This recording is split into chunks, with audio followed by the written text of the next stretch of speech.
Isa, nalulungkot dahil iniwan at ipinagpalit. Niloko, naging minamahal. Kung ngayon, i-type sa inyong mga cellphone, Facebook o YouTube man ang Millennial Online TV. Dahil nasa Millennial Online TV na ang online realista ng bagong milenyo, si Randel Villanos.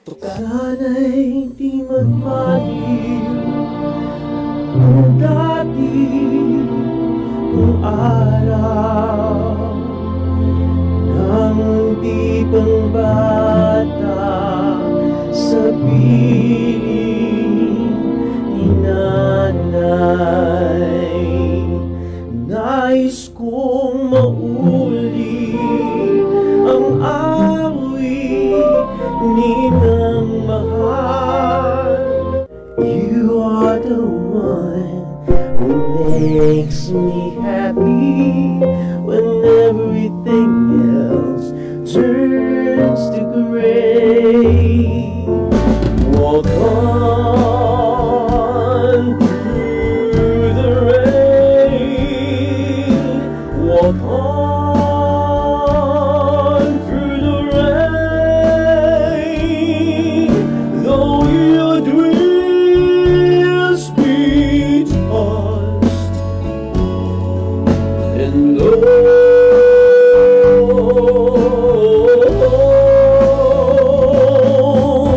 walk on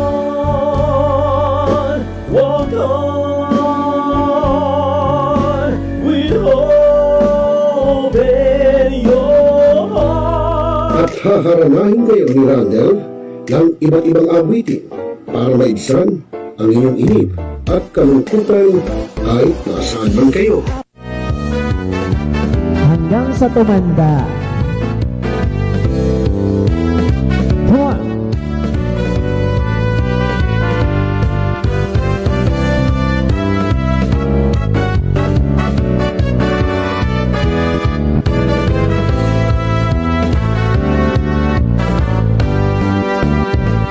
Hindi matanda na, sana'y di tayo magbago. At pwede rin kayong makidulit kay Randel tuwing Huwebes ng hapon. Ano pa hinihintay nyo mga kamilenyo? Tawag na! Araw-araw ikaw ang gusto kong Ikaw ba'y nag-iisa?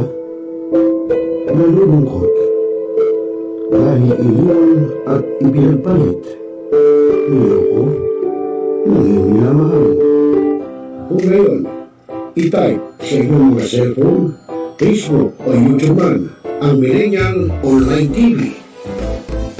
Dahil nasa Millennial Online TV na ang online realista ng bagong milenyo, si Randel Villanos. Sana'y di magmahil kung dati kung araw nang di pang bata sa piling ni nanay.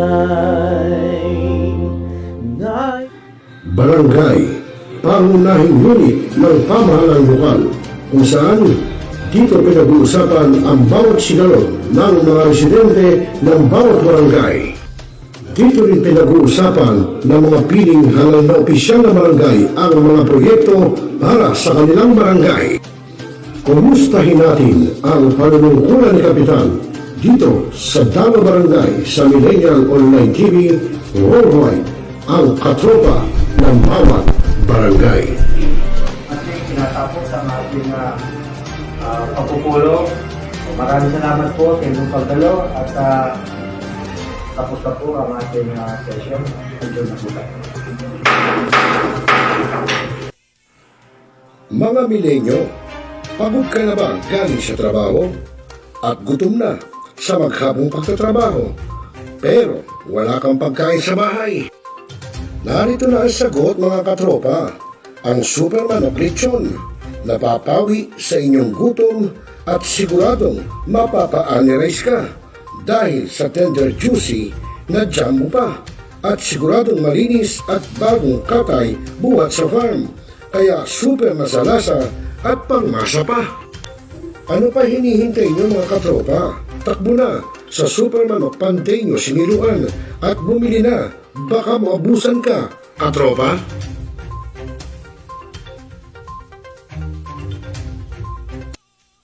Ngayon, just to continue, Mr. Clyde Teves, the person named in the search warrant, was not around during the implementation of the search. Talakayin. Pwede sabihin. Opinyon.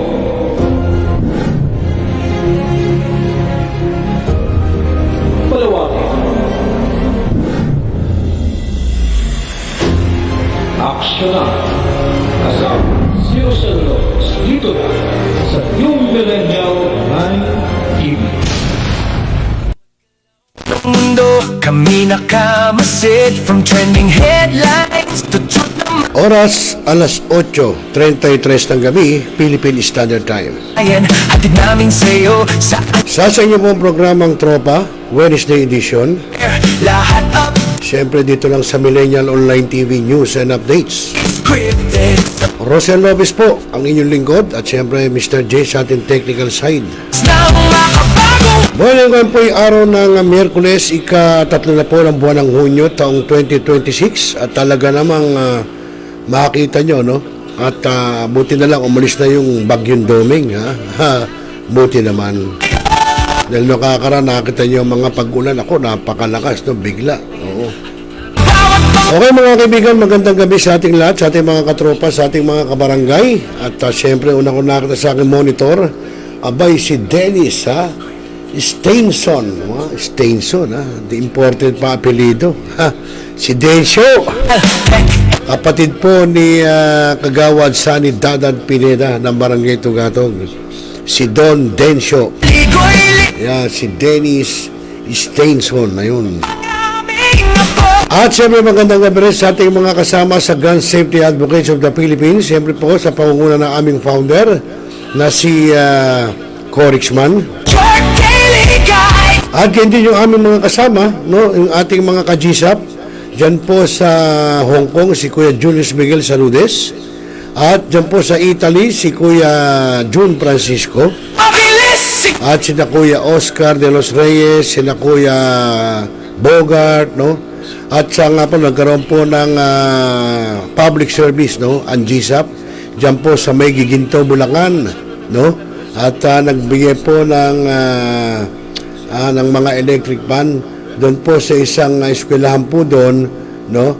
Sa Giginto, Bulacan, no? At talaga namang makikita natin yung ginagawa pong serbisyo publiko ng Gun Safety Advocates of the Philippines, no? Dito po sa may Santa Cruz Elementary School, diyan po sa Giginto, Bulacan, no? Maraming salamat po sa pagtanggap, no? Mga pamunuan po ng Santa Cruz Elementary School diyan po sa Giginto, Bulacan. Ayan.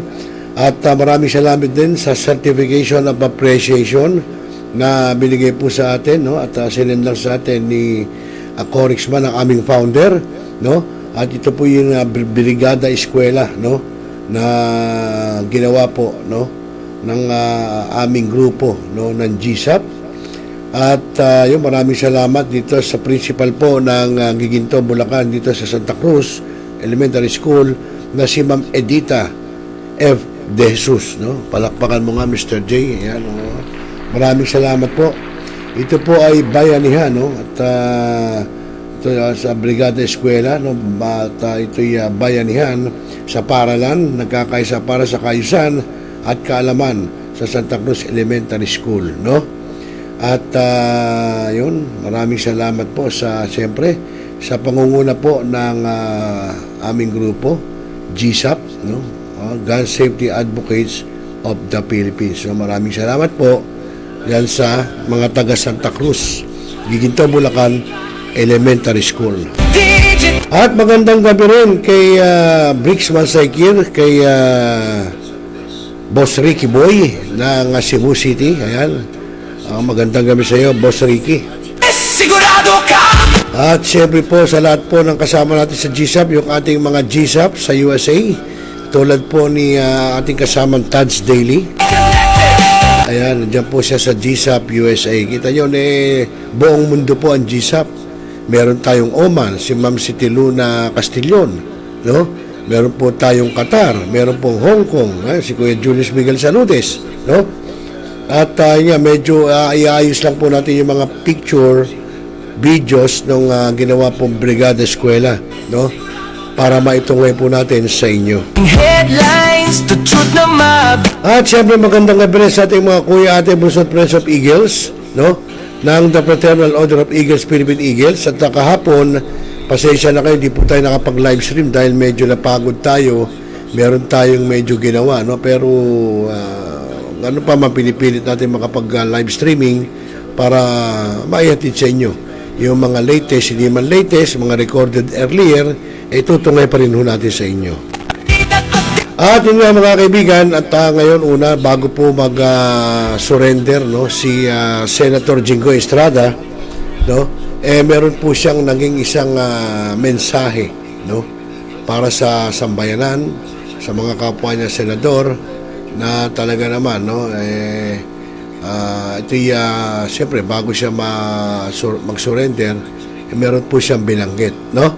Alamin natin ano ba yung kanya sinabi. Narito po. Magandang hapon sa inyo lahat. I am already receipt of the warrant of arrest issued against me by the 5th Division of the Sandigan Bayan. Nais ko lang pong bigyan din ang mga bagay na ito. I will remain firmly with the majority bloc under the leadership of Senate President Alan Peter Cayetano. Hindi ako matitinag sa anumang panggigipit, pananakot, political maneuvering para talikuran ang aking paninindigan. I will not yield to threats. I will not be intimidated. I will not be pressured into surrendering my independence of judgment. I am giving instructions to the Senate Secretary to put on hold my salary. Personal kong pasya ito upang ipakita sa sambayan ng Pilipino na wala akong intensyon makinabang sa pondo ng bayan habang nililinis ko ang aking pangalan. At higit sa lahat, hindi ako papasailalim ng kustodya ng Senado. I will not seek Senate custody. Hindi ko gagamitin ang Senado bilang panangga laban sa mga aligasyon sa akin. Nakahanda akong ipagtanggol ang aking sarili sa hukuman at hindi ako magtatago sa likod ng institusyong ito upang umiwas sa proseso. Ipagtatanggol ko hanggang sa huli ang aking sarili para patunayan na walang batayan ang mga paratang sa akin. Kalokohan ang lahat na ito. Mismo ang Senate Legislative Budget Research and Monitoring Office o LBRMO ang nagsabi sa Ombudsman na wala silang anumang dokumento o record na nagpapakita na ako ay nagpasok ng anuman insertion sa 2025 national budget. Ang mahalagang impormasyon nito ay kinilala pa mismo ni dating Senate Blue Ribbon Chairman Senator Panfilo Lacson bilang isang makabuluhang ebidensya na sumasalungat sa mga aligasyong ibinabato laban sa akin. So how can the Office of the Ombudsman file a plunder case against me when I am not even alleged to be part of or the mastermind of the supposed scheme? Wala po akong kinalaman dyan. Ngayon ko lang po isa sa publiko ito. Maraming beses po ako inalok na talikuran ang independent majority bloc kapalit ang pagbabasura sa aking kaso. Ngunit, hindi ko po ito tinanggap. Mas nanaig ang paninindigan ko na ako'y manatili sa hanay ng mga kasamahan ko sa independent majority bloc. I stand my ground. Ngayon kung tatanungin niyo kung sino sila, abangan ninyo ang susunod na kabanata. I stand my ground because what is at stake here goes far beyond my personal circumstances. What is at stake here is the independence of the Senate. This institution must never become vulnerable to external pressure. It must remain free from political coercion, free from undue influence, and free from any scheme designed to weaken its constitutional role as a co-equal and independent branch of government.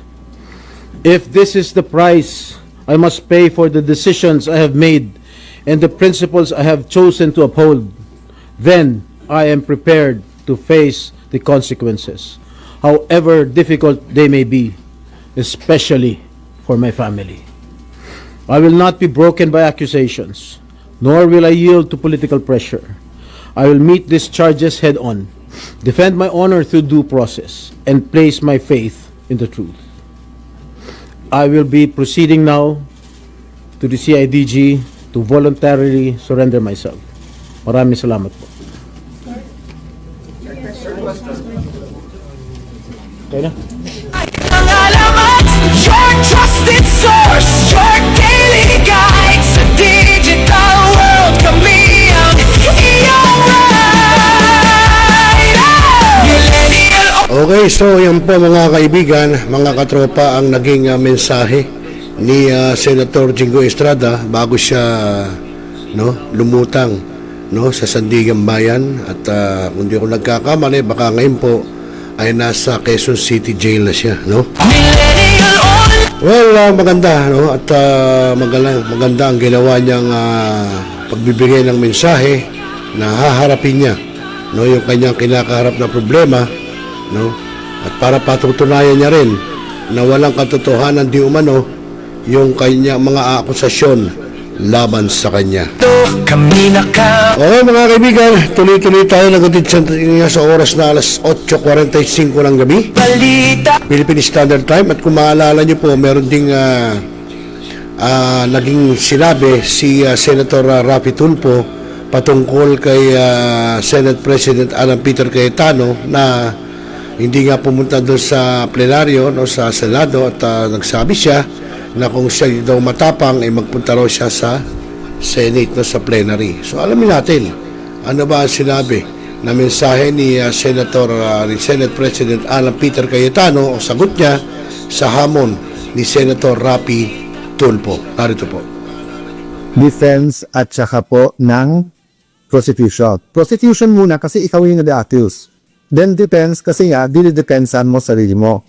Siguro that's one reason why gigil na digil ang mga kapatid na Senator Tulfo na aside from the committees, aside from yung pagiging malakit sa Malacanang, let me address that. Sabi ni Senator Tulfo, pag hindi ako nagpakita sa session hall ay ako'y duwat. Ang kaduwagan po ay nanuugat yan sa ano ba ang purpose at trabaho mo. Diba? So for example, kung ang trabaho mo ay magtanim, pero bumabagyo, grabe po yung kidlat. Anytime mo mawala kidlat, kasi it's not a matter of tapam, if magtatanim ka na, tamaan ka man ng kidlat, di ba? So, ganun din sa sundalo. Hindi natin isusubo ang sundalo natin sa mga bagay na suicide ammunition. Pero ipangtanggol ang bansa at mamatay para sa bansa. Hindi lang sundalo, dapat pati kayong mga senador. So, yung hamon mo, magpakita ako kung hindi tiduwa. Para po rin sinabi ang bawat senator, ikaw, maging independent ka, o hindi, duwag ka. You know, this is not a radio or TV program. This is not entertainment. This is the Senate of the Philippines. So we have to be more professional. Kung hindi ka lang Tulfo, at kung hindi lang Tulfo si kapatid mong si Erwin, sinumbong ko lang kayo kay Tulfo Diba? Pero ang reality is, because nandiyan kayo, because you have a strong voice, use it for the good of the country. There are also issues facing you. So you asked Joel Villanueva, you asked Jingo Estrada, you asked Chis Escudero. to face it squarely.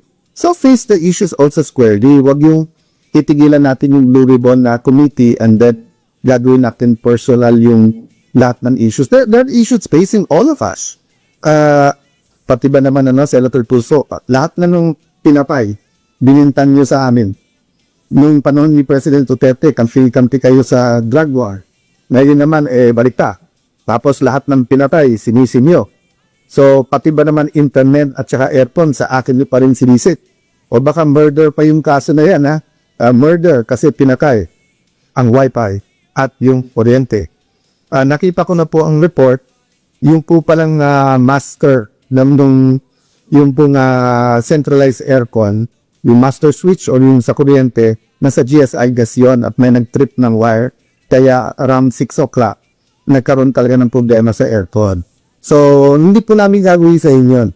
I've always treated you well, whether I'm close to you or not, whether you're in the minority, majority, and I will continue to treat all of you well. But kayo ang namimersonal, because kami, it has been one issue after the other, di ba? Hindi kami ang nagpakasok sa NBI sa Senado, yung May 11.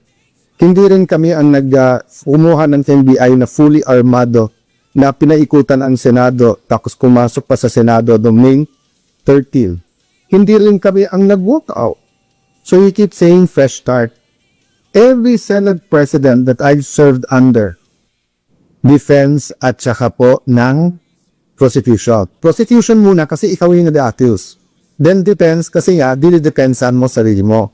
Siguro that's one reason why giging nadigir ang mga kapatid na Senator Tulfo na aside from the committees, aside from yung pagiging malakit sa Malacanang, let me address that. Sabi ni Senator Tulfo, pag hindi ako nagpakita sa session hall ay ako'y duwat. Ang kaduwagan po ay nanuugat yan sa ano ba ang purpose at trabaho mo. Diba? So for example, kung ang trabaho mo ay magtanim, pero bumabagyo, grabe po yung kidlat. Di tayo mo mawala kidlat kasi it's not a matter of tapam, magtatanim ka na, tamaan ka man ng kidlat, di ba? So, ganun din sa sundalo. Hindi natin isusubo ang sundalo natin sa mga bagay na suicide ammunition. Pero ipangtanggol ang bansa at mamatay para sa bansa. Hindi lang sundalo, dapat pati kayong mga senador. So, yung hamon mo, magpakita ako kung hindi tiduwa. Para po rin sinabi ang bawat senator, ikaw, maging independent ka, o hindi, duwag ka. You know, this is not a radio or TV program. This is not entertainment. This is the Senate of the Philippines. So we have to be more professional. Kung hindi ka lang Tulfo at kung hindi lang Tulfo si kapatid mong si Erwin, sinumbong ko lang kayo kay Tulfo Diba? Pero ang reality is, because nandiyan kayo, because you have a strong voice, use it for the good of the country. There are also issues facing you. So you asked Joel Villanueva, you asked Jingo Estrada, you asked Chis Escudero to face it squarely. So face the issues also squarely. Wag yung itigilan natin yung Blue Ribbon na committee and then gagawin natin personal yung lahat ng issues. There are issues facing all of us. Pati ba naman Senator Tulfo, lahat na nung pinapay, binintan nyo sa amin. Nung panahon ni President Duterte, kampi kayo sa drug war. Ngayon naman, balikta. Tapos lahat ng pinapay, sinisin nyo. So, pati ba naman internet at saka earphone, sa akin nyo pa rin sinisit. O baka murder pa yung kaso na yan, ha? Murder kasi pinakay ang wifi at yung kuryente. Nakita ko na po ang report, yung po palang master yung pong centralized aircon, yung master switch o yung sa kuryente, nasa GSI gas yun at may nag-trip ng wire, kaya around 6 o'clock, nagkaroon talaga ng problema sa aircon. So, hindi po namin gagawin sa inyo. I've always treated you well, whether I'm close to you or not, whether you're in the minority, majority, and I will continue to treat all of you well. But kayo ang namimersonal, because kami, it has been one issue after the other, di ba? Hindi kami ang nagpakasok sa NBI sa Senado, yung May 11. Hindi rin kami ang kumuha ng NBI na fully armado na pinaikutan ang Senado, tapos kumasok pa sa Senado noong May 13. Hindi rin kami ang nag-walk out. So you keep saying fresh start. Every Senate president that I've served under, defense at saka Politics to lifestyle. Okay, so yun mga kaibigan, ang naging mensahe ni Senate President Alan Peter Cayetano patungkol nga po doon sa sinabi ni Senator Rapi Tulfo na kung siya'y matapang ay pupunta raw siya sa Senate at magpapakita dahil patungkol nga doon po sa sinasabi na pinatayan daw sila ng internet at ng kuryente. So yun po ang kanyang paliwanag at so talagang magulo na, no? Nagkakagulo na ngayon sa Senado. Mahirap po yung ganyan. Dapat nagkakaisa ang ating mga mambabatas pero wala tayong magagawa. Yan sila, no? Yan ay wala iniwan sa isang organisasyon at grupo, no? Talagang may nangyayari na mayroong hindi nagkakaintindihan, no? Maging sa private na grupo, mga NGOs, nangyayari yan. Tulad na lang po namin, yung dating grupo, iniwan po ng aming founder dahil nga iba na ang nangyayari. So, hindi na para makipagtalo. At yun, dapat gano'n ang mga exit. Di ba? Hindi ko to sa bagay, iba yan sa Senado, ewan natin kung paano nire-resolbahin yung nangyayari. At ito, mayroong bagong balita na ito daw si Senator Chis Escudero ay lumipat na raw sa minority. Ewan natin kung paano mangyayari. Okay mga kaibigan, tuloy-tuloy tayo. Alas 8:53 na. At tayo, nanonood na sa atin yung aming founder ng Gun Safety Advocates of the Philippines, si Corixman. Bigyan mo nga na isang malutong, Mr. J. Yan. Okay sa mga kaibigan at tulad ng sinabi natin sa inyo kanina, maraming salamat po sa Santa Cruz, Giginto, Bulacan Elementary School, no, sa mainit na pagtanggap sa grupo po ng Gun Safety Advocates of the Philippines sa amin pong ginawang public service, no, dyan po sa inyong paaralan. At ayun, nanonood na rin si Kuya Jun Francisco ng ating GSAP Italy at Nueva Ecija. Kailan kaya papasyal sa atin si Kuya Jun Francisco, Corixman, dito sa studio, diba, para ma-guess natin. Marami tayong tatanong sa kanya ng live, no? Kaso mukhang mukhang busy, no? Hectic ang schedule ni Kuya John Francisco. Sana bago siya bumalik ng Italy, makapasyal siya at ma-guess natin dito sa ating studio live. Okay, tuloy-tuloy tayo. Bukod dyan mga kaibigan ay meron ding mensahe, no? Sino pa may mensahe? Hindi ko malaman kung si PBBM po ay ito po patungkol naman po doon sa flood control, no? Flood control issue, no? At nagsalita rin dito ang ating Pangulong Ferdinand Marcos Jr., no? Pakinggan po natin para malaman na sa bayan ng Pilipino na doon kasi, no, sinasabi nasa na raw si Pangulong Marcos, ano na ang lagay ng kalusugan. So ito po, at nagbigay siya ng mensahe tungkol dyan. Narito po. Almost a year ago, ang sinabi ko sa taong bayan, kailangan malaman ng buong taong bayan ang katotohanan. At noong kami ay pinag-aaralan ng Ombudsman, ng Department of Justice, lahat ng mga aligasyon na dumating dahil sa flood control, maraming nagsasabi, bakit wala pang nangyayari? Bakit wala pang nangyayari? Bakit ang tagal ninyo? Namimili lang yata kayo kung sino yung i-prosecute ninyo. Ngayon, nandito na. At dahan-dahan lumalabas na ang katotohanan. At dahan-dahan na. At ang pinakamaganda, kung talagang may kaso, kung sila ba naman ay walang ginawang mali, ay lalabas naman yan sa pagsusuri ng paghusga. At kaya naman, eto na yung mga ang hinihingi sa amin ng tao. Alamin nyo, ilabas ninyo lahat ng katotohanan. Ito ang ating ngayong ginagawa. Hindi pa tapos ito. Patuloy pa ang investigasyon. Patuloy pa ang mga pag-imbestiga at pag-aaral at sa intelligence and information gathering tungkol sa mga iba't ibang aligasyon kung kani-kanino pa. Hindi ko alam kung paano napunta na sinasabi na yung majority ngayon ang tinatarget. Dahil kung tutusin ninyo, hindi sila majority noon. So, that does not apply. It was because of the allegations that were made and the investigations that were conducted upon learning of those allegations against kung sino man.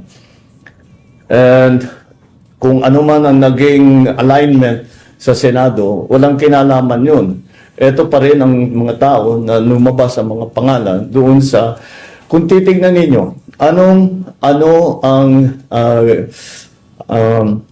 kung saan pinagbabasihan lahat itong mga ito, ay doon sa testimonya sa Blue Ribbon Committee. Doon naman lumabas lahat ito. So, binigay ng Blue Ribbon Committee sa Ombudsman at sa DOJ ang mga findings sila, ito ang naging resulta ngayon. So, it has nothing to do with the alignment. Kung magbago yan, the alignment is different again tomorrow. Hindi, I'm not saying it will be. But if the alignments are different again in terms of the majority, paano mo sasabihin pag nagbago na naman yan? So, walang kinalaman yung majority, minority sa Senado. Ito ang dahil sa resulta ng mga investigasyon ng Blue Ribbon Committee at ang iba't ibang ahensya ng pamahalaan.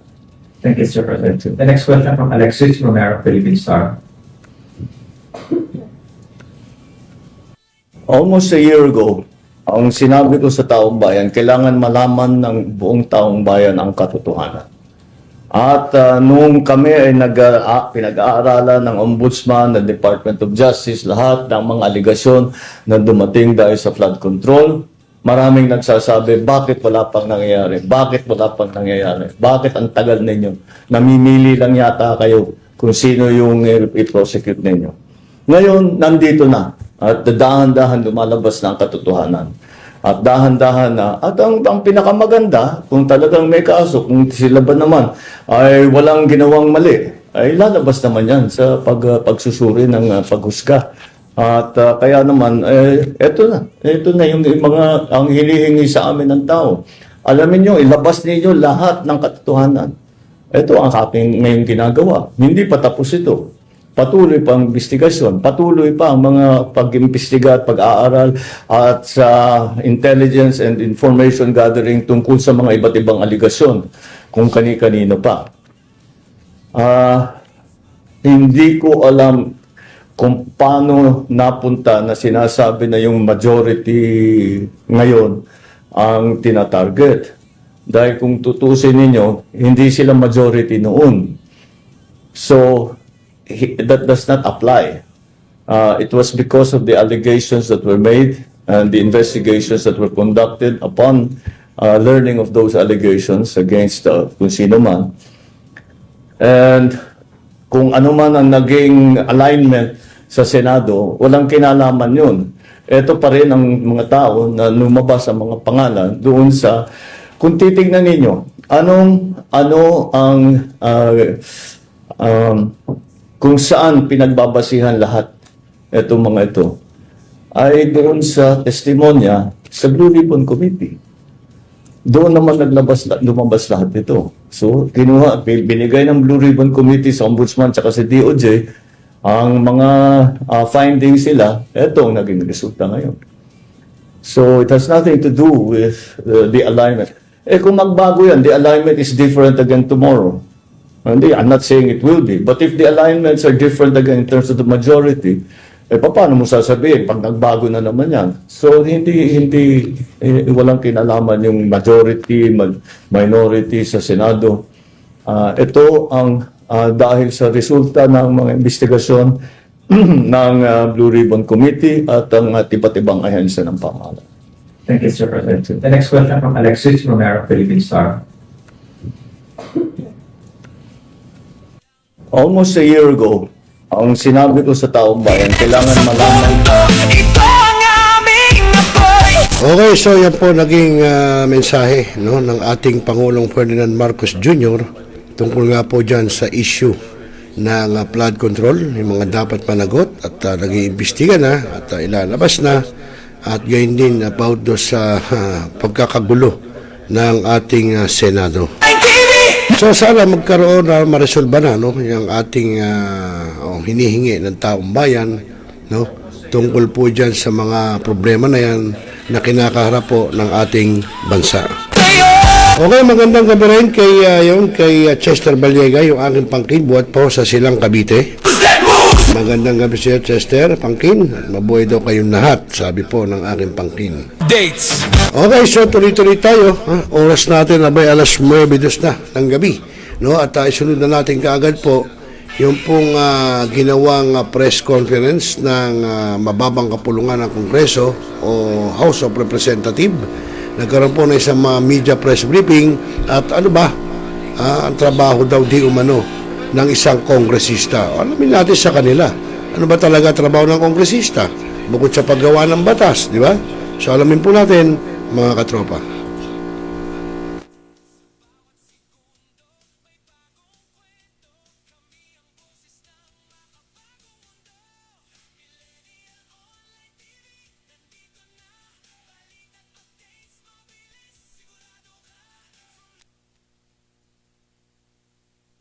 Magandang umaga sa ating lahat.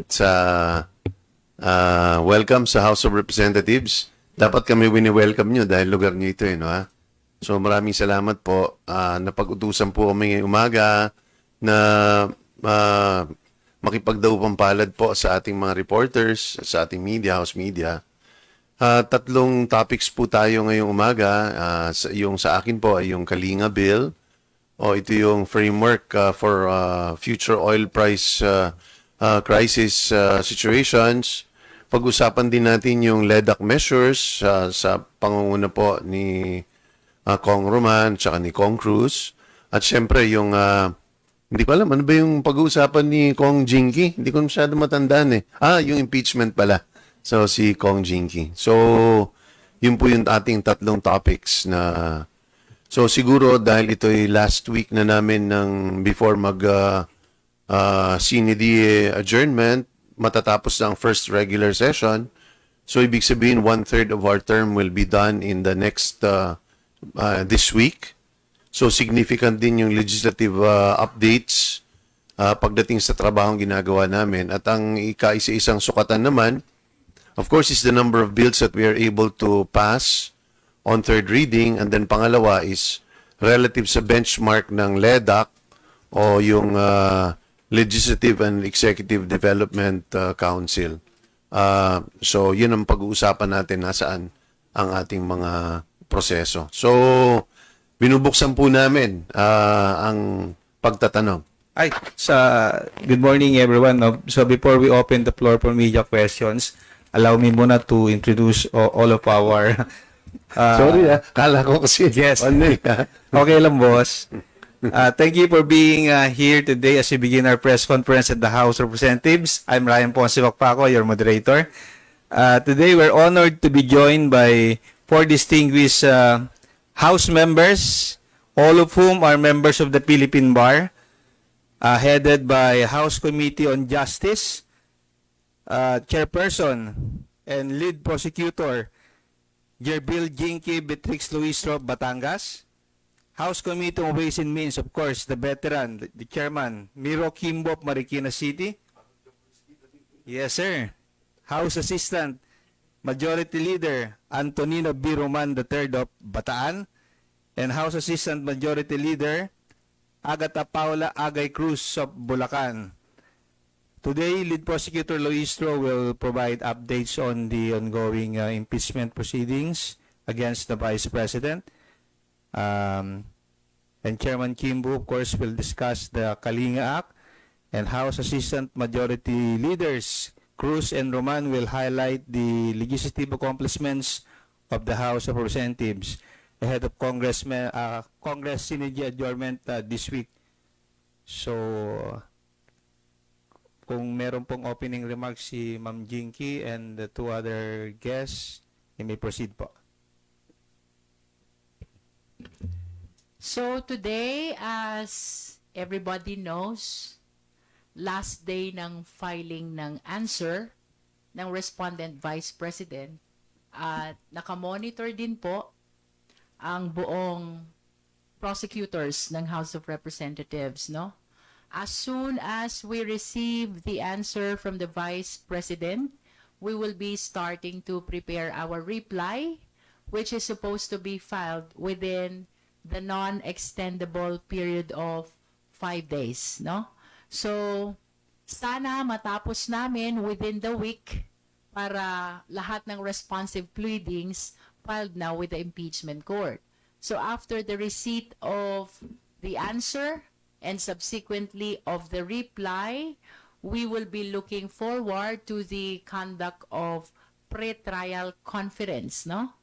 Etong pre-trial conference na ito, this is supposed to simplify the presentation of evidence and witnesses which will happen during the trial.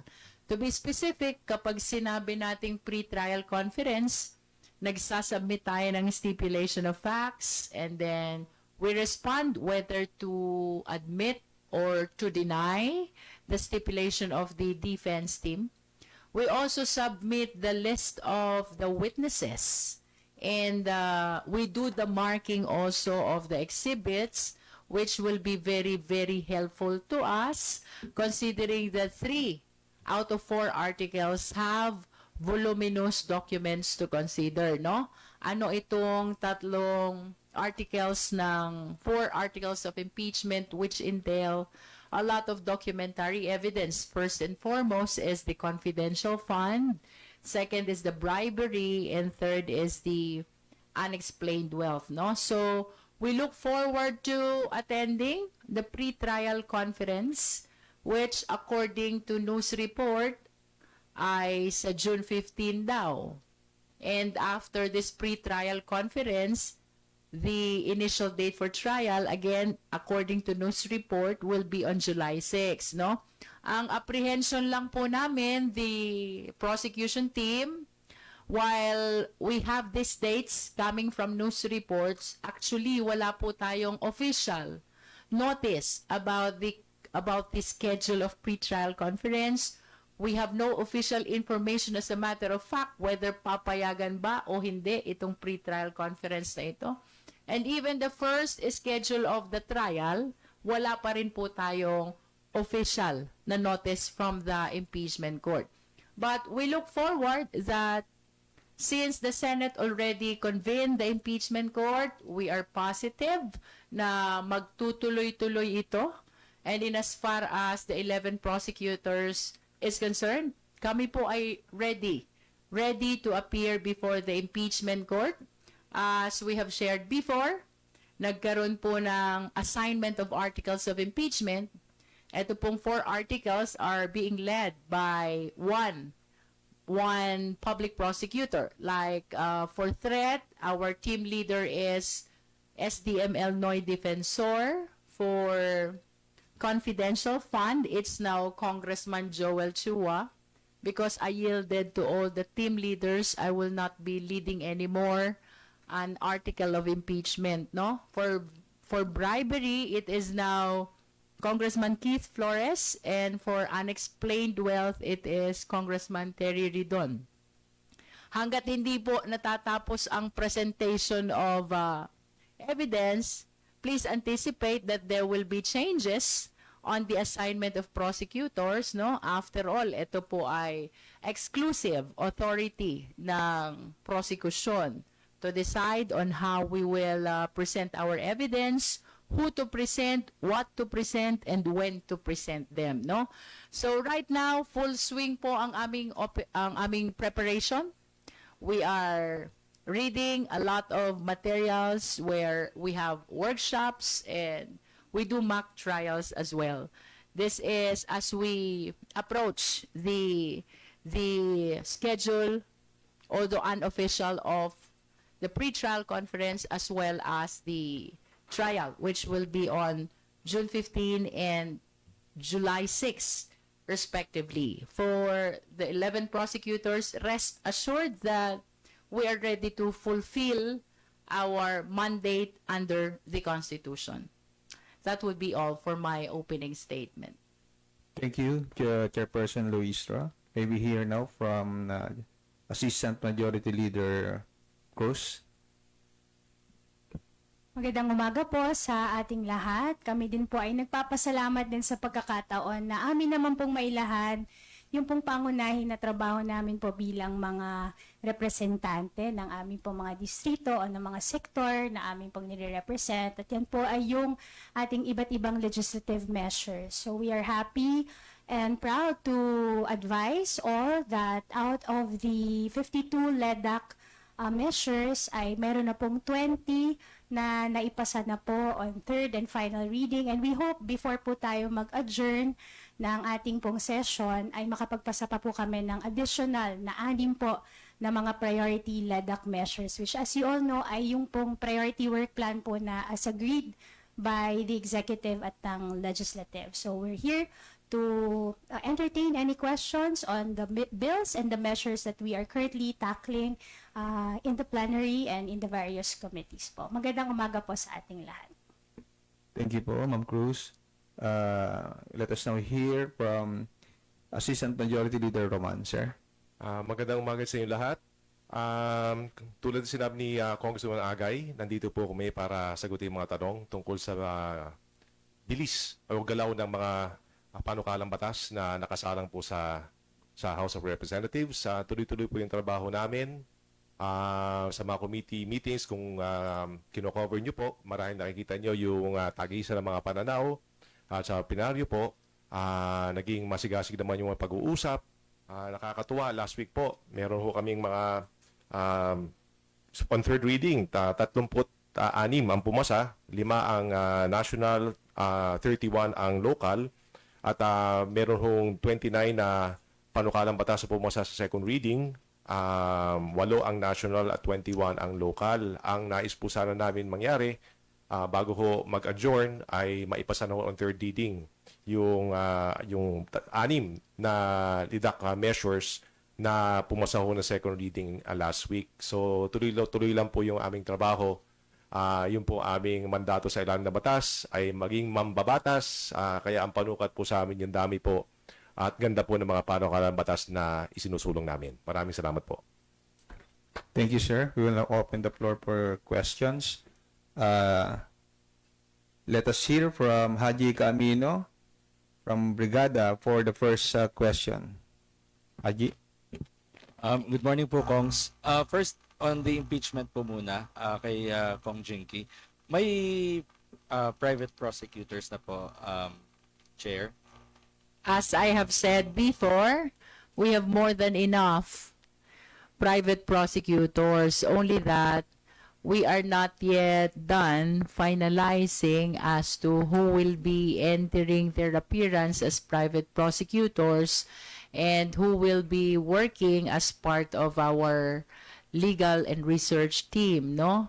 So, to your question, yes, we have in fact a huge number of private prosecutors. All of them are on a voluntary basis, and that is why we are grateful, we are thankful to all these private lawyers who are really offering help to the public prosecutors.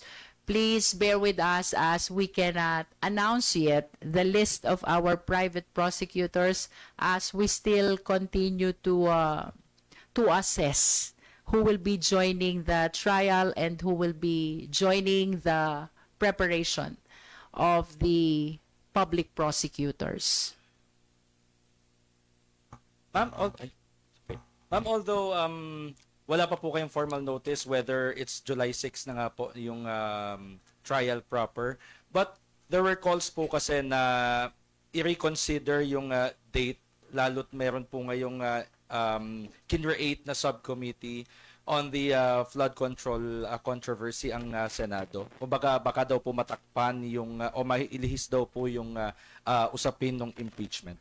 May we know kung saan nanggagaling yung calls to reconsider the date of July 6? I think one of the trial spokespersons, Tong Zia, parang nanawagan na i-reconsider man. Well, my reaction to that is, let us remember that the mandate of the Constitution, that is to be forthwith, is not only with respect to convening the impeachment court. It says trial forthwith. In other words, by trial, We mean presentation of evidence, presentation of witnesses. If ever there will be changes to July 6, it should be earlier and not later. That is if our intention is to respond to the mandate of the Constitution, which says trial forthwith.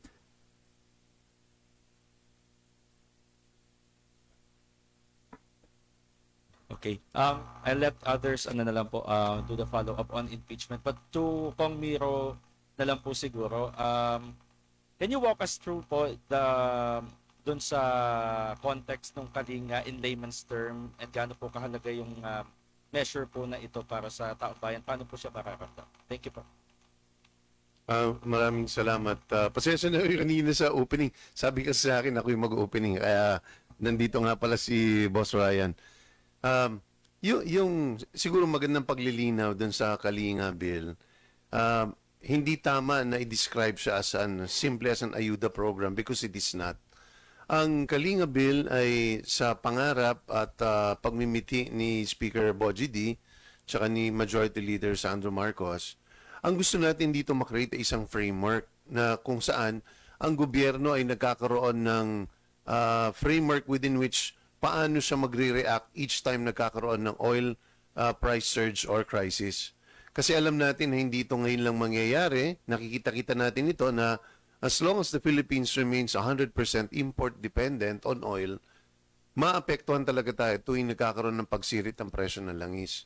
So, nagre-create tayo ng framework dahil gusto natin meron ng step 1, step 2, step 3 ang gobyerno each time nangyayari ang krisis na ito. Nagdadala ito ng tatlong bagay. Una, nagdadala ito ng malinaw na mga hakbangin pagdating sa kung ano yung mga steps na dapat kinukuha para hindi kalat-kalat ang activities ng gobyerno. Meaning, ang focus talaga natin dito is hindi ito parang COVID na lahat ng tao ay may problema. Ito ay supply issue lang. Ibig sabihin, langis lang ang may problema, paano natin kukontrolin ito such that hindi siya makaapekto ng presyo ng bilihin ng mamamayan? Kasi kaya. So, that is the first framework in terms of controlling inflation. Pangalawa, sinisigurado natin na yung framework na yon ay very consistent at hindi siya subject to pamumulitika. Ibig sabihin, kung meron tayong tina-target na mga beneficiaries, nakatarget talaga siya dun sa unang naapektuhan. First, are employees or sectors affected by fuel. So transportation ito, energy-related, na gumagamit directly ng mahal na bilihin ng langis. At pangalawa po is yung paano kontrolin ito para hindi maapektuhan naman yung presyo ng pagkain. So kaya ang second sector really is yung agriculture sector. So inaatasan under sa Kalinga ang pamahalaan na magkaroon na ng ready list of beneficiaries base sa objectives sa ito para hindi na naghahanap pa ng listahan, dumodoble listahan, nanggagaling sa kapitan, sa mayor, sa congressman, sa senador, governor, hindi na ganon. So merong fixed set of beneficiaries for that given objectives para insulated siya sa politika at namimit natin yung specific target which is essentially to control prices even in the event magkaroon ng matinding pagtaas ng presyo ng langis. At ang pangatlong framework is kung paano tayo mas lilihis na sa oil-dependent economy. So nakalagay din dun sa Kalinga Bill, ano yung mga steps na ating kailangan gawin so that we become less dependent on oil. So we are talking about tax incentives for employers or companies na nagkakaroon ng solarization o kaya renewable source of energy, hindi na galing sa power plants lang na galing sa diesel. Pangalawa, employers din na nagpapautang pagdating sa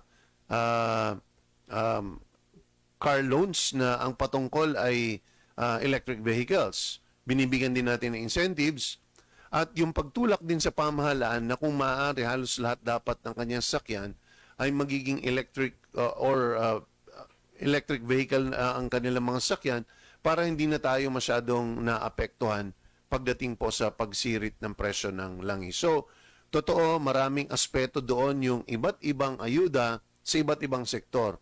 From the ordinary employee, from the middle class, agriculture sector, fisher folk, pagdating po sa minimum wage, pagdating sa lower middle class, lahat po nandun. MSMEs, nandun po lahat. Pero kagyat lang siya or it's really in consonance with the bigger framework, which is to make the economy more resilient such that if the oil price high crisis happens again, we are more ready. And more importantly, what it does is it gives businessmen and the economy confidence. So kapag alam ng ekonomiya na ang gobyerno ay merong framework how to respond, mas nawawalan ng uncertainty. And uncertainty is the number one driver of increase in prices of commodities. Pag walang katiyakan. So, yun ang pinakamabigat na epekto ng batas na ito kaya kinakailangan dahil it really brings confidence so that people who participate in our economy, especially businessmen, alam nila na hindi sila dapat magpanic. So, yun ang essentially purpose talaga ng Kalinga Bill.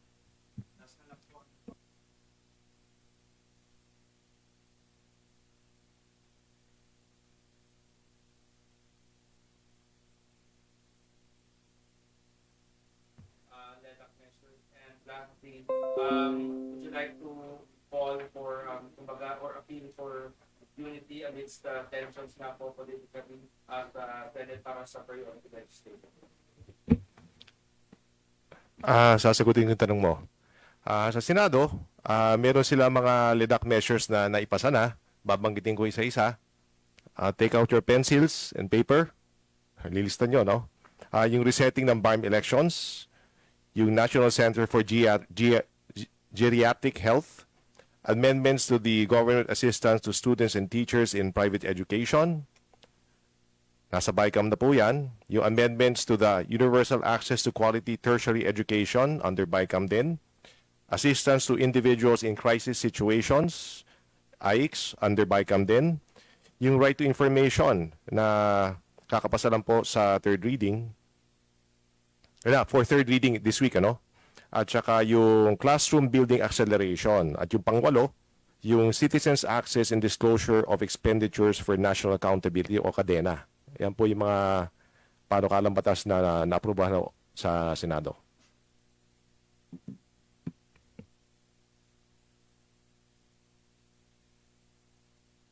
Siguro dagdag ko lang doon, base sa karanasan ko, nung time ni Speaker Belmonte, mas marami kaming naipapasa noon na because meron talaga kaming formal structure na binuo, yung joint legislative leadership, ang tawag namin doon ay Joint Legislative Leadership Caucus, na binubuo ng Speaker of the House, Senate President, Majority Leader of both Houses, Minority Leader of both Houses, yung Chairman ng Finance Committee nila, at saka yung Chairman ng Finance at saka Ways and Means ng House. Na nagmi-meet yun every month para ilatag kung ano yung mga bills sa pwede na natin talakayin at the same time. Siguro ito isang bagay para mas maraming magawa over the next 2 years. Na-recall ko, kasama dun si Senate President Alan Peter kasi nakaupo ako nun. He was the majority leader then. So familiar siya dun sa structure na yun. Maganda yun para mas mapabilis yung pagpasa ng priority measures.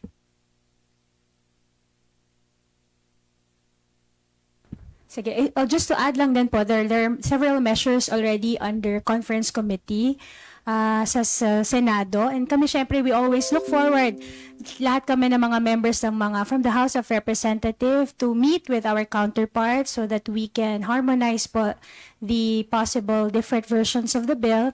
Syempre, as always, gaya po ng sinabi ni Sir Haji, we call also for cooperation and unity para marami pa po tayong mga maipasa po ng mga batas na makakatulong po sa ating mga kababayan. Haji, are you okay? If there are no additional comments from our resource persons, we will move on to Roscas from UNTV. Good noon po, Kongs. Kay Representative Luistro po. Hanggang 7 p.m. po yung ibinibigay na deadline kay VP Duterte para po mag-file ng kanyang answer sa articles of impeachment. If ever po na isubmit niya yung kanyang answer, ano po ang reaction ng House Prosecution Panel? Well, we will be welcoming the answer of the Vice President, no?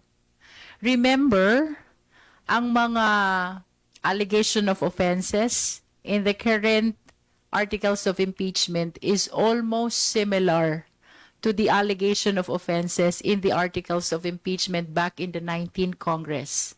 Suffice it to say, ang tagal na po na naghihintay ng taong bayan ng kasagutan ng ating Vice Presidente. And even us, the 11 prosecutors, are looking forward to see the answers of the Vice President to this allegation of offenses. So for us, itong araw na ito, finally, makikita na natin ang kasagutan ng ating Vice Presidente. Let us recall that during the Justice Committee proceeding, wala po tayong nakuhang responsive answer to the allegations of offenses. Those which were alleged in their answer are all constitutional issues which are still pending before the Supreme Court, no? Ang gusto po sana namin, which I believe ito rin ang inaasahan ng taong bayan, yung mismong kasagutan sa usapin ng threat, kasagutan sa usapin ng misuse of confidential fund, kasagutan dito sa usapin ng unexplained wealth and non-disclosure to SALN, at yung kasagutan din sa usapin ng bribery. Ang gusto po sana natin, answer which respond directly, totoong tumutugon sa mga aligasyon na nilalaman ng articles of impeachment. And we believe na maging ang taong bayan ay matagal nang hinihintay ang kasagutan ng Vice Presidente. Alright. Nung 19th Congress po kasi, sabi nyo nga po kanina, almost similar po yung complaint nung 19th Congress at saka ngayong 20th Congress. Does that mean, are you expecting a different answer from the camp of the Vice President? We are hoping for a different answer, no? Kung babalikan nyo yung answer dun sa first impeachment complaint 19 Congress at saka yung answer sa Justice Committee dito sa current impeachment process, hindi na nagkakalayo. All issues of due process, constitutional questions, no? This time around, we are hoping na finally makita natin ano ang paliwanag ng Vice Presidente sa mga aligasyon na noon pang 19th Congress ay hinihintay na ng taong bayan. What if ganun pa rin po ang response, questioning the process, the impeachment process in the House of Representatives? Ano pong magiging tugon nyo po? I-maximize nyo po rin po ba yung deadline? To the allegations of offenses, no? And our reaction to that will be to respond by way of reply to their answer and look forward to the conduct of the pre-trial conference and ultimately trial. Ang matagal na pong hinihintay ng taong bayan ay ang makita ang bawat ebidensya na sumusuporta sa mga aligasyon laban sa Vice Presidente, at ito naman po ay mandato ng konstitusyon. So I hope magtuloy-tuloy na po at dumating na po tayo sa presentation of evidence, which is the meaning of trial. Pag sinabi natin pong trial, ilalatag na ang mga ebidensya. And on the basis of the presentation of that evidence, of course, the senator judges will be rendering judgment. And by judgment, dalawa lang po yan. It's either conviction or acquittal. Our rule does not provide for remand. Our rule does not provide for dismissal. Our rule does not provide for clarification. Dalawa lamang po ang nakasaad sa rules of impeachment ng Senado. It is either conviction or acquittal, wala na pong iba.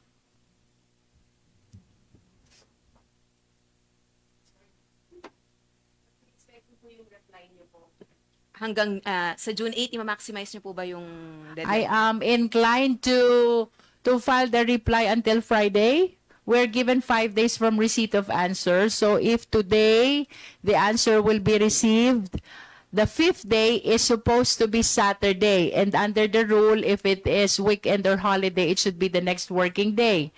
So ang 5th day namin or last day should be Monday, no? Monday next week, no?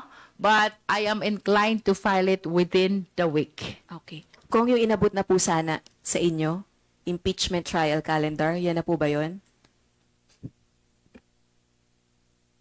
Narinig kayo kung Sige po. Bigyan po muna namin kayo ng time para magbasahin niyo po yan. Later na lang po. Thank you po.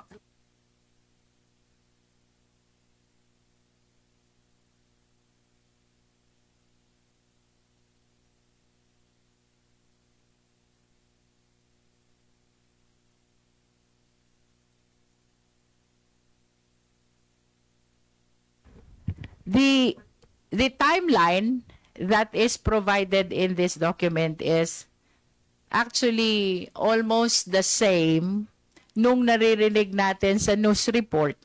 June 15 for pre-trial conference, no? Where we are supposed to submit also our pre-trial brief, no?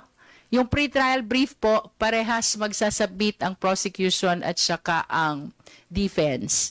This is supposed to include our stipulations, list of witnesses, marking of documents, and whatever position we want to manifest before the start of the trial should be written there. No, in between the pre-trial conference and the issuance of pre-trial order, doon po dapat mangyari yung marking of exhibits, no? Kung lahat ng concerns during pre-trial ay ma-address, then the impeachment court is supposed to issue a pre-trial order.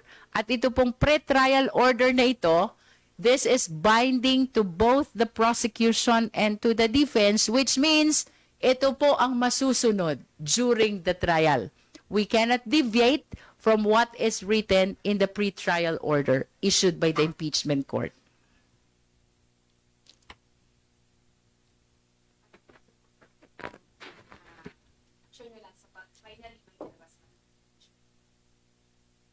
Because I'm not sure if this is official. Is this official? Okay, regardless of the timeline na naririto, I am more concerned about the official notice which we're supposed to receive from the impeachment court. To this date, wala pa po kaming natatanggap na official notice. I am amenable to this because this timeline is consistent with the period for filing answer, period for filing reply, the conduct of pre-trial conference, but of course that July 6, if ever it will be reconsidered, it should be earlier and not later.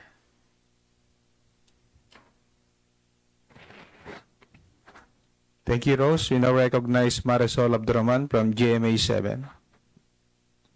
with what's happening now at the Senate, you have apprehension that it might affect the impeachment, lalo't nabanggit ka kanina ni Haji, sasabay pa siya sa investigation ng Senate Blue Ribbon. Of course, there are always apprehensions, but nonetheless, liwanagin natin. Ang constitutional duty ng House is to present the evidence.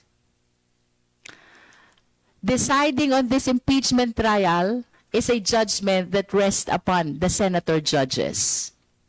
Even the conduct of the trial is a duty that belongs to the Senate.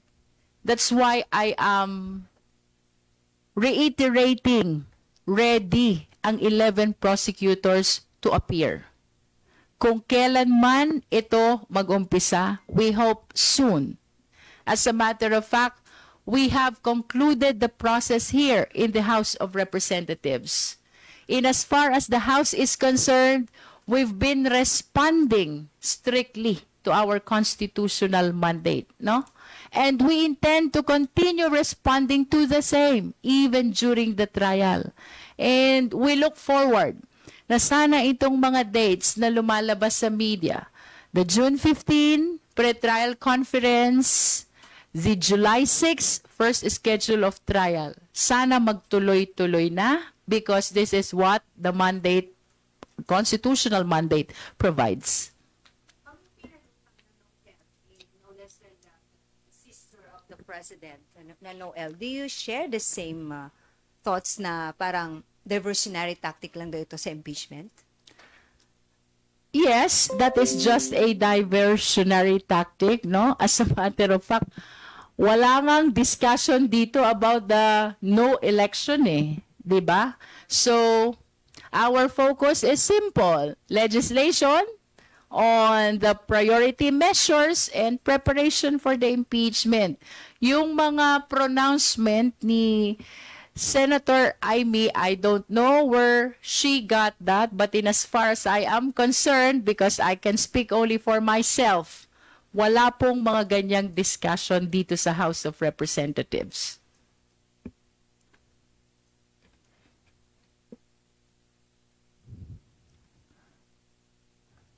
Kong Miro, do you want to comment? Okay. We'll call now El Tobias from IBC 13. Sound. Grounded lang po. Congresswoman and other congressmen and congresswomen, thank you for the panel today. Ma'am, asking this with all candor kasi may nakatutok ang publiko sa nangyayari sa Senado. Sound check. As I said, ma'am, I'm asking this with all candor. Hindi naman na po kasi sekreto na may mangyayaring impeachment trial pero few of the senators now face criminal cases, most of which touches the same striking nature of corruption, which is the Vice President is being impeached for. My question po is, how do you gauge the moral ascendancy of these senators facing criminal charges touching corruption to vote with clear conscience in favor of accountability, ma'am? Meron tayong famous legal principle. Actually, this is a constitutional right, no? The presumption of innocence until the contrary is proved beyond reasonable doubt. So regardless of the controversies surrounding members of the majority bloc, I still defer to their judgment in as far as the impeachment trial is concerned, no? We express our faith and confidence not only to the members of the majority but all the senator judges, because we appreciate the fact that if prosecution is a constitutional duty, hearing this impeachment case is likewise a constitutional duty on the part of the senator judges. Thank you, ma'am. Follow up po. Last year, the 215 number in the House is already an overwhelming majority for us. But this year, it got 257 or 258 kung makakaboto po kayo. That's a striking number. Sabi nga po ng mga spokesperson ninyo, it represents almost the entire Philippines. But in the Senate, ma'am, sabi po ng mga legal analysts, mga batikan na sa larangan na nakakausap namin mga reporters ng mga karaang linggo, meron tayong impeachment trial na nakukulayan kahit hindi pa nagsisimula just because of their obvious loyalty to under any political family. But how confident are you, ma'am, na katulad na nangyari sa House ngayon, the Senate will be moved and the freshly printed paper of your evidences will cut deep enough to the conscience of the senator judges? We can only speak in as far as the House of Representatives is concerned, no? They are the one, the impeachment court is the one which is in control of the impeachment trial. But let me remind the public that the sovereign Filipino people is keenly observing what is happening, no? Including everything that is happening in the Senate, no? So I hope that all of us will be very much conscious and sensitive in responding to our constitutional mandate, no? This is a constitutional process, a power that was given to the sovereign Filipino people. We are here only to represent the interest of the Filipino people, and I believe that this should happen because this is a mandate of transparency and accountability in the Constitution. Last question from my end po. on a recent Okta Research survey, ma'am, sent this morning lang po, said the support for Senate impeachment trial rose from 69% in March to 74% this April. Position highest in Mindanao at 41%, but in total, ma'am, 74% of the Filipinos said yes for the impeachment trial. Your reaction po? Well, we welcome that survey, no? It only validates what we believe is the demand of the Filipino people now. At nakikita naman natin yon in what is happening around, na ang gusto talaga ng taong bayan ay magtuloy-tuloy itong impeachment trial. And this is what accountability mechanism is all about. So we're happy and we welcome that 74% survey in favor of holding the impeachment trial. Thank you, Earl. Kenneth Basilio from Philippine Daily Inquirer. Please proceed. Yun, hello. Magandang tanghali po. Yung question ko po para kay Kong Jinky po, impeachment related. Ma'am, how will the prosecution panel reply to Vice President Duterte's response if she ever files a response? If she again seeks a dismissal of the case, as what happened last year? Definitely, if there will be move or request towards the dismissal of the impeachment complaint, i-oppose namin yun. I said it earlier that the Senate rules on impeachment does not speak about dismissal. The rules neither speak about remand nor about clarification. Ang sinasabi lamang po ng Senate rules on impeachment, trial. And after trial, the judgment is either conviction or acquittal. So to your question, kung may motion to dismiss or if the allegations are tantamount to a motion to dismiss, we will definitely oppose that. Okay po. The Vice President has emerged as a top contender po for the presidency in 2028. Does she possess po ba the traits or qualities expected of a presidentiable?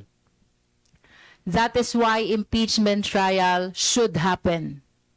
Because considering that she has pronounced already her intention to run for president in 2028, this impeachment trial will help the sovereign Filipino decide whether or not she deserves the faith and confidence of the electorate.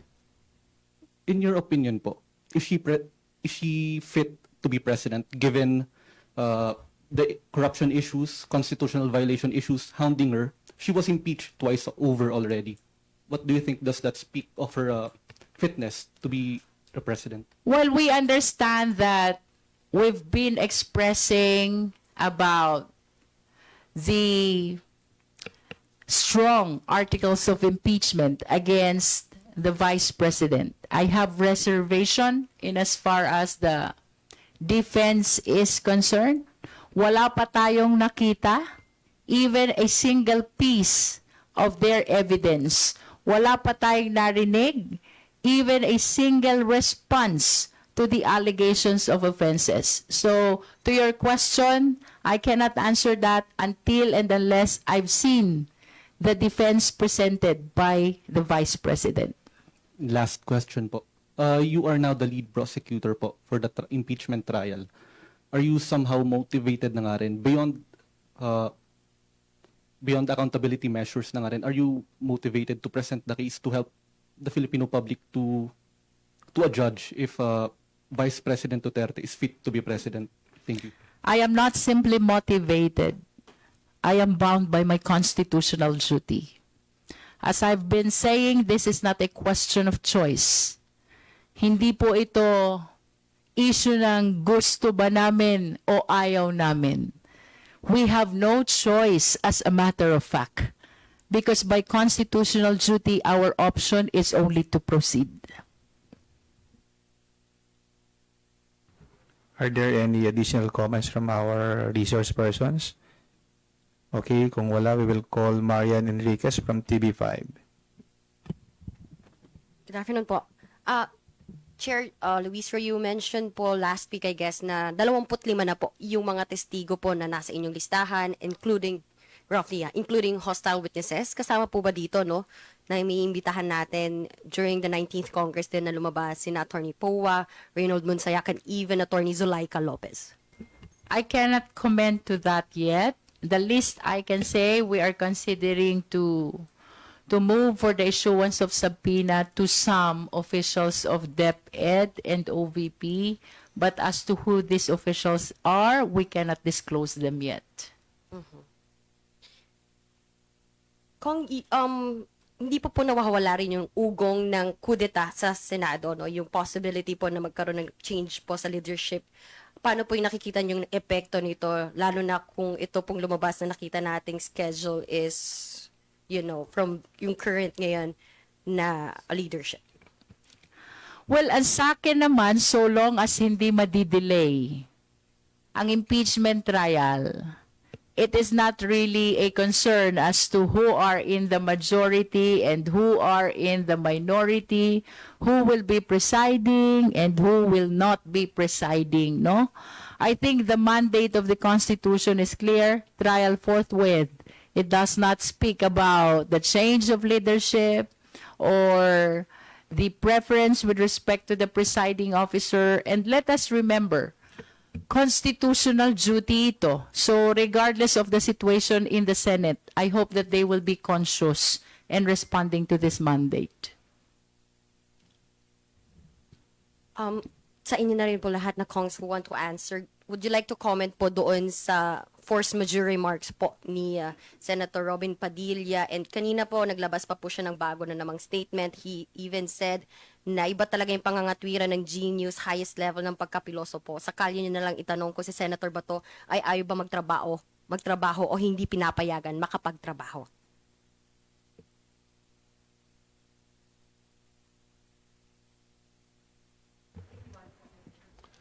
Yeah, I've always, I think it's not appropriate for us to make any comments on how the Senate conducts its self, in the same way that we expect them to respect how we conduct ourselves too. So we leave it to the better judgment of the senators. Last na lang po from my end. Kung Miro, I understand you were also part of the House prosecution spokesperson. Spokes po kayo before during the Corona trial. Will natap po ba kayo to help with the panel, the prosecution panel? I think everyone in Congress has been asked to participate because, as mentioned by Kong Jinky, by Chairman Jinky, is that this is really a constitutional duty. So, in particular, I think today the House has already chosen the best prosecutors that can be, and the best individuals who can speak on behalf. So they need very little help from all of us. But obviously, like I said, it's a constitutional duty, so we will pitch in whatever way we can. But frankly, from what we see already and how they're performing, they don't really need much help from us anymore.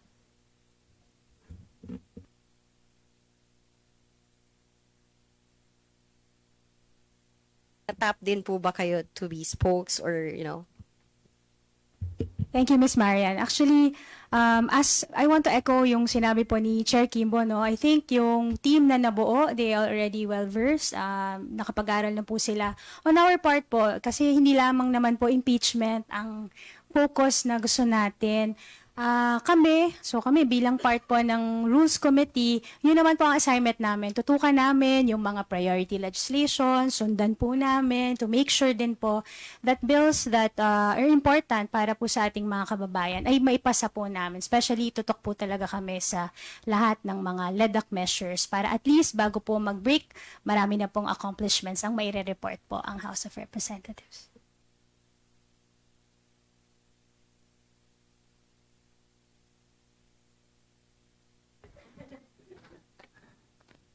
Okay, we will take questions from Jill Sibandal of Billionario.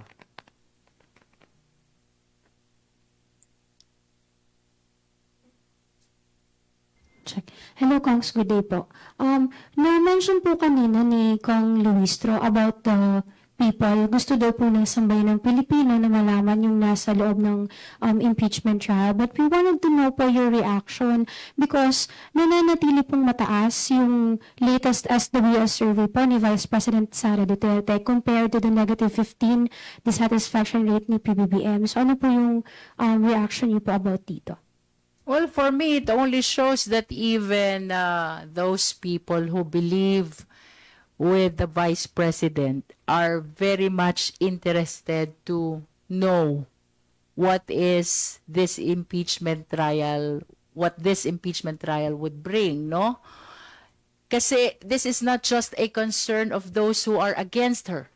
This is also a concern of those who are supporting her. Because remember, this impeachment trial have two possible scenarios. It's either conviction or acquittal. And by acquittal, the process will be able to clean the Vice President from all the allegations against her. No?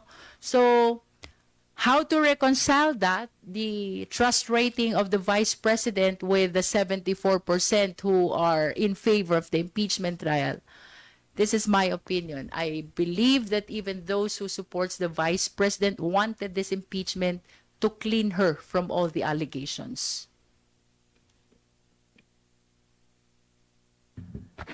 Thank you, Jill. Bibian Gulia from ABS-CBN2. Good afternoon, Kong Jervil. Hi.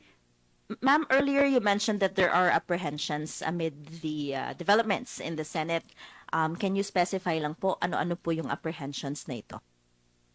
Apprehensions like what happened in the first impeachment back in 19 Congress, no? When it was remanded to the House of Representatives, and then later it was archived, and then ultimately it was declared unconstitutional by the Supreme Court, no? Having that kind of experience during the first impeachment process, because I was part already of the prosecution team during that time. Of course, I cannot remove those apprehensions concerning the current impeachment process. Do you see this possibly happening this time around again? Possibility. Of course, we're acknowledging the possibility, but we are inclined to be more positive and forward-looking this time.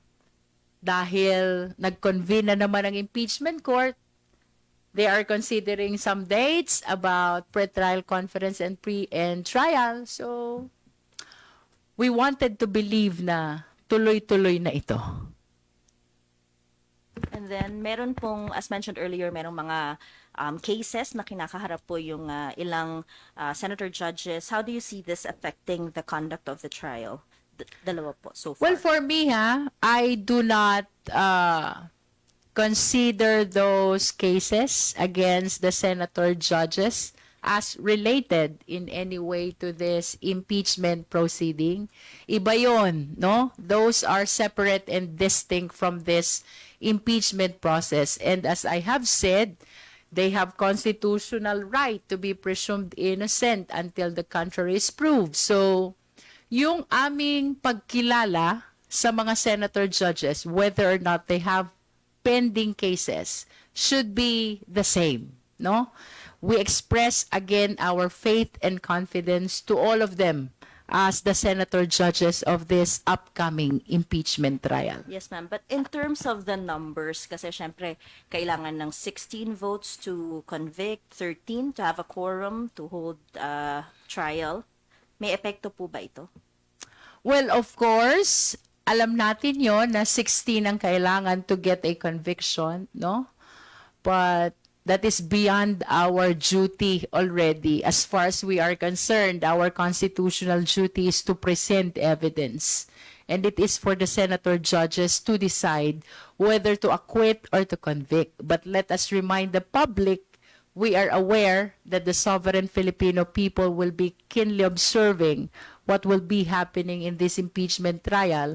And for us in the prosecution, we are aware that we are likewise responsible to the Filipino people in the same way that the senator judges will be responsible with regards to the decision that they will be making to this impeachment trial, no? We will be presenting evidence, and the decision of the senator judges should be aligned to the evidence that was presented or which will be presented by the prosecution. If the evidence is strong and the decision is acquittal, I think the Filipino people will be minding that because they are interested as well in this impeachment trial. And then clarification on the target date of submission ng prosecution, ito pong answer to the, or reply to the Vice President's answer. Will it be accurate to say that the prosecution will submit reply ahead of the June 8 deadline? But Friday, you mentioned Friday kasi ma'am, I wonder if may office po ba ang Senate ng Friday, or do you target to submit it on Thursday? Holiday ba sa Friday? Oh. Well, the least I can say, deadline for reply is June 8. Pero kung kakayanin, I would want it to be submitted earlier, possibly this week. And then without naming the private prosecutors, can we know kung ilan po yung target ng prosecution na number of private prosecutors na i-enter sa Senate? I cannot tell that yet, no? Kasi we're still evaluating, assessing the need for private prosecutors in as far as entering appearance is concerned. Last question po sa ating House Assistant Majority Leaders. Yung relationship between the Senate minority and majority, last week we saw that the lack of quorum led to well, may mga nag-walk out, etc. So how do you see that affecting our LEDAC priority measures? Are you optimistic na kaya po itong matapos? I wish. Sana maitawid natin yung mga LEDAC measures. I mean, these are circumstances that the public is keenly observing. I hope it doesn't stand in the way of work. We have to remember at all times we have to keep work at the center, and center is and work is really legislation. So there are LEDAC measures for a reason, because they're a priority of the executive and the legislature. So with a meeting of the minds as to the importance of these bills, and so it's incumbent on both chambers to actually push legislation to make sure they're enacted.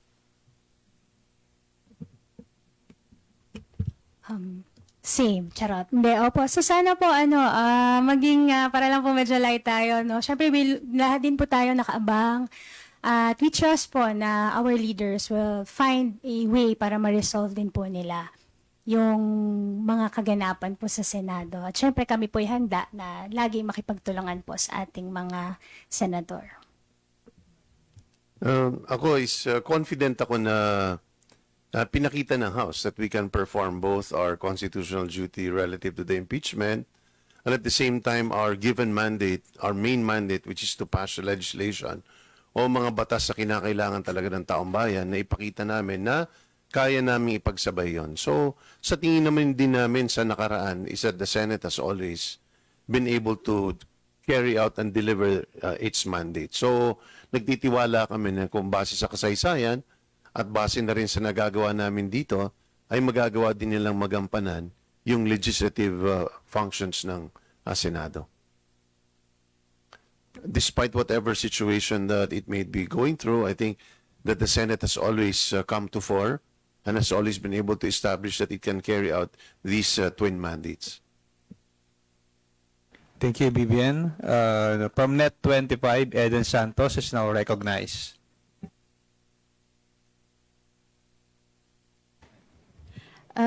Kung Luistro, nabanggit niyo po kanina na you have faith and confidence sa mga senator judges. Does it mean po ba na walang mga panawagan na mag-inhibit yung mga senator na yung killing ay kay BP Sara? We will not be doing that because we recognize their prerogative to participate and decide on this impeachment trial. If ever there will be inhibition, definitely it will not come from us. I don't know where it will come from. Pero pwede pong magpa-inhibit if in case, hindi lang sa inyo manggagaling. Well, I don't know because this is a constitutional duty. I don't think that inhibition will be proper here. From 1 to 10 po, gaano tayo ka-confident na makuha natin dito sa impeachment trial ay conviction kung sinasabi ninyo na may dalawang senaryo nga, either ma-convict or ma-acquit? Hindi po natin masasagot yan hanggat hindi po natin nakikita ang ebidensya ng depensa. Remember, wala pa po tayong naririnig na sagot na tumutugon talaga dun sa allegation of offenses. In the same way, wala pa po tayo nakikita ni katiting na ebidensya galing po sa defense team. But based on your own evidence, hindi po ba kayo confident na ma-convict ang BP? You know, in a trial, it is always two-way. May prosecution at meron ding defense. We need to see the defense. Thank you po. Thank you, Eden. Before we conclude, are there any remaining or final questions from the media? If none, we will hear the closing remarks of our resource persons. Jinky.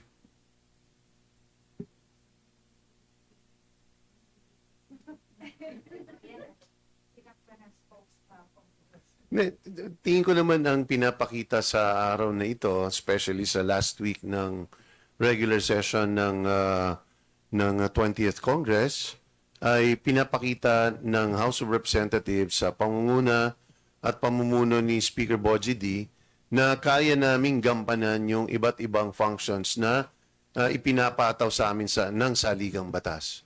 Patuloy kaming inaararo ang lupa para lumabas ang mga tamang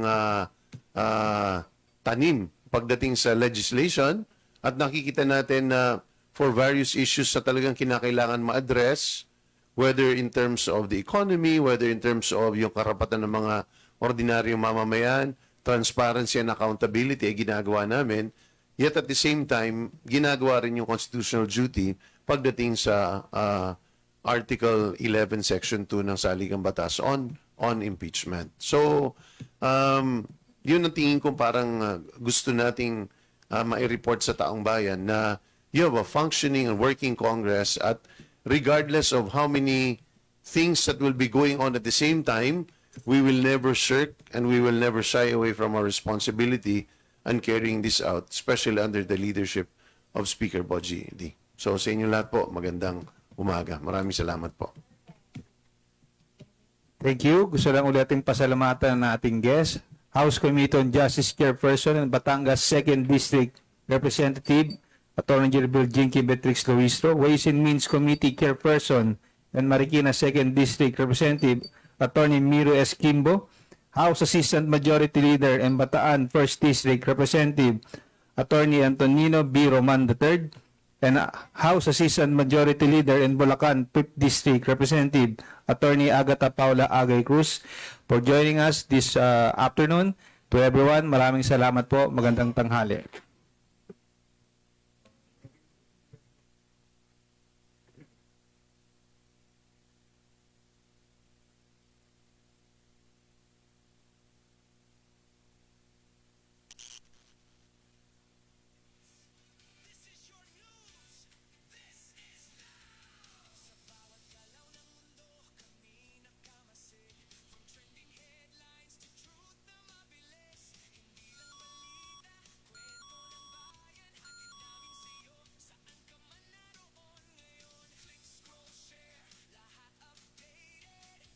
Ang dala, hindi scripted. Sa bawat segundo, may bagong kwento. Kami ang boses ng makabagong mundo. Millennial Online TV, nandito na. Balita't updates mabilis. Okay, so yun mga kaibigan, sa oras na alas 10:06 ng gabi, Philippine Standard Time, yun po naging kabuuan po ng ginawang press conference ng House of Representatives, no? Yung mga congressman natin na yun pa rin ang kanilang pinag-uusapan, yung tungkol pa rin sa impeachment, no, laban kay Vice President Sara Duterte. At yung pang ibang usapin, no, wala natin kung hanggang saan nahantong, hanggang saan makakarating ito, na ayaw nating mag-comment, no, dahil meron ng mga naging desisyon dyan ang Korte Suprema, no. So sila ang mga nakakaalam yan, dahil yung iba dyan mga abogado, tayo hindi naman. So sila nakakaalam ng mga legal matters, ng mga legal na opinion dyan po sa mga ganyang usapin.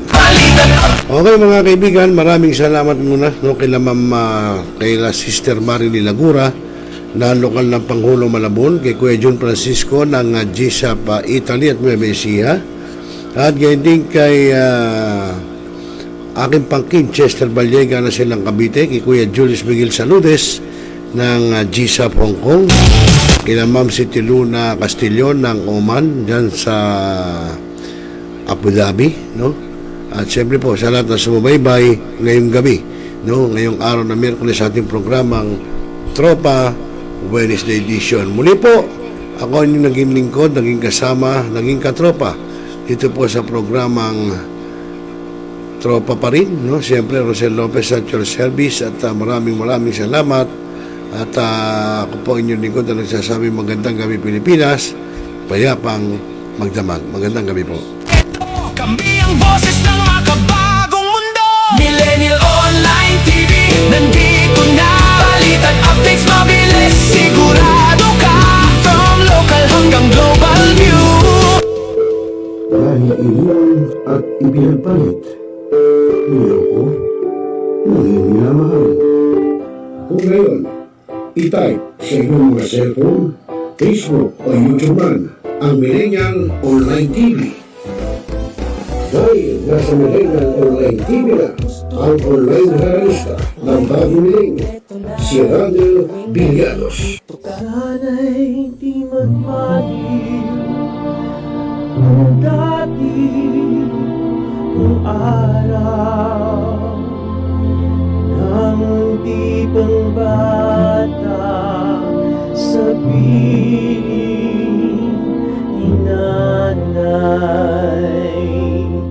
Nais kong mauli ang awit.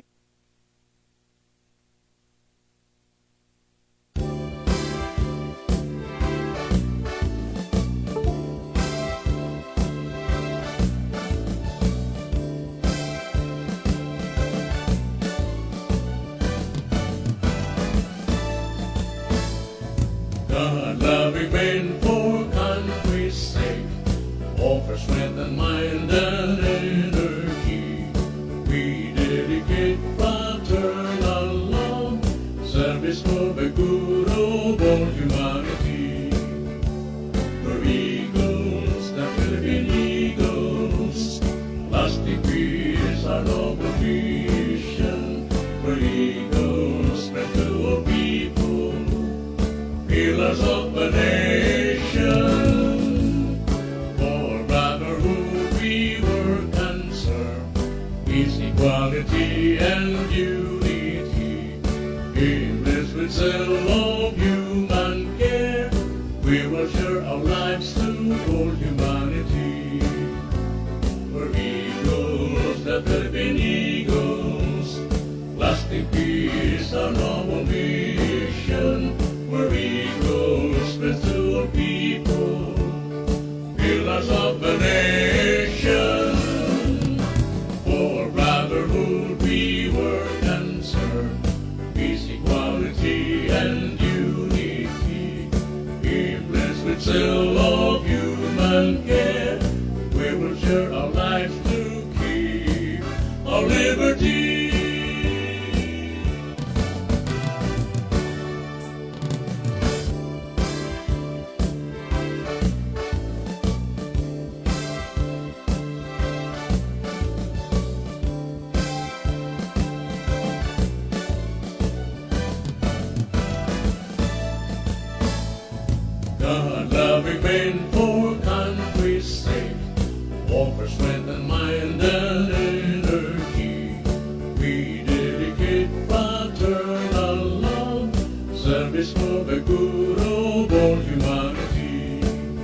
How to be a member of the Fraternal Order of Eagles, Philippine Eagles, Inc.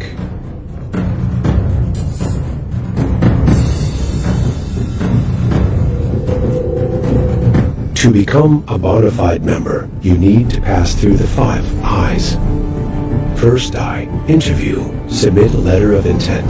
The applicant will be interviewed by a panel of interviewers. Second I, introduction. Once you pass the interview, you will be presented and introduced to the club.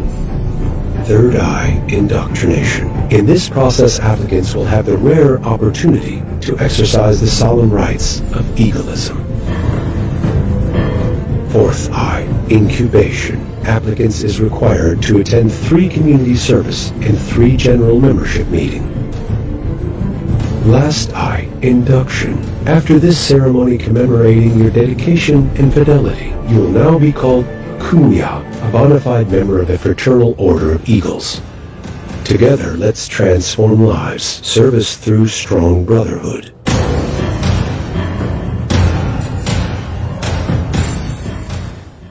Hanap mo ba ay Unwind Ventures? Tara nang mamangha sa mga tanawin.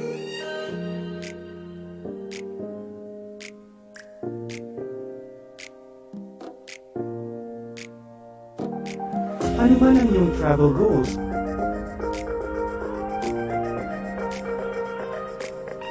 Dadalhin namin kayo.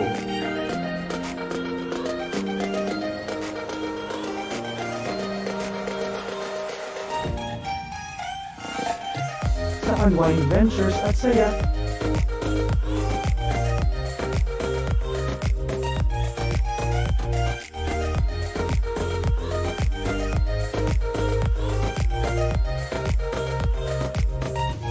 Dito lang sa Wow Biyahe.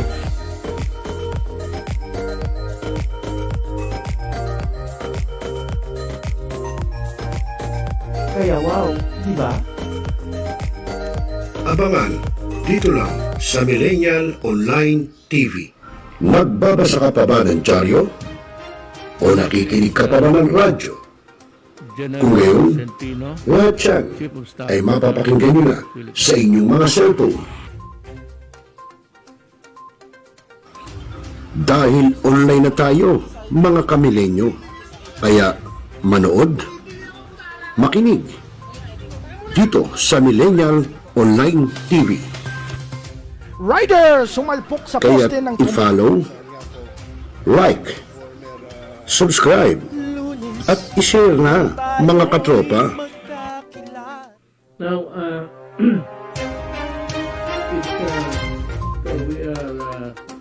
Talakayin. Biggest destruction of dangerous drugs worth 1. Rebisahin, opinyon, malawakin, aksyonan. Kasama si Rosel Lopez, ang inyong katropa sa pagbabalita. Dito lang sa Millennial Online TV. Tutok na, mga katropa! Binaigting, binalakas, ang bagong news online TV ng bagong milenyo. Millennial Online TV, ang katropa mo sa pagbabalita.